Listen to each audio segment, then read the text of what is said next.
আজি ঘৰৰ সকলোৰে কাহ আৰু চৰ্দি। ভাবিলোঁ অকণমান লোকেল মুৰ্গীকে আনো।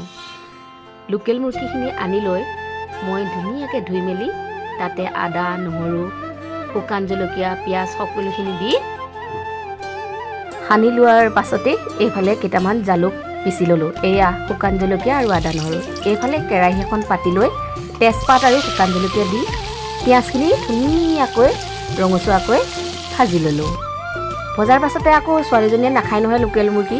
এইফালে আকৌ ব্ৰইলাৰ বইল কৰি দিলোঁ তাইৰ কাৰণে, আৰু সেইফালে ব্ৰইলাৰ বইল কৰি আছোঁ আৰু এইফালে লোকেল মুৰ্গী ধুনীয়াকৈ ভাজি আছোঁ।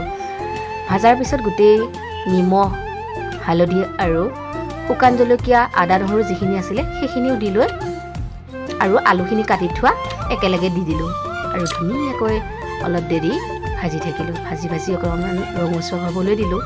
মাংসখিনি ভাজি হোৱাৰ পাছতে ভাবিলোঁ ছানৰাইজ চাহী গৰম মছলা খুব এডভাৰটাইজ দি থাকোঁ। ভাবিলোঁ আজি ময়ো এবাৰ ট্ৰাই কৰি চাওঁ কেনেকুৱা লাগেনো। এতিয়া এইফালে বইল হৈ গ'ল চিকেনটো বইল হোৱাৰ পিছতে মই অকণমান মছলা দি সেইখিনি অকণমান সানি ল'লোঁ।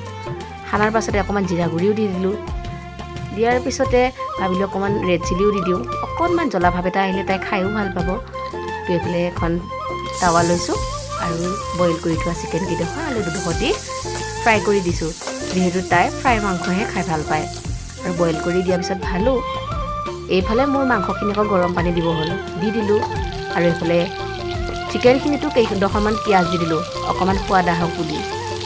এইফালে চিকেনখিনি হৈ আছে আৰু ভাবিলোঁ অকণমান চচ দি দিওঁ, অকণমান চয়া চচো দি দিওঁ। কালাৰটো ধুনীয়া হ'লেহে ভাবিব ৰেষ্টুৰেণ্টৰ পৰা অনা বুলি।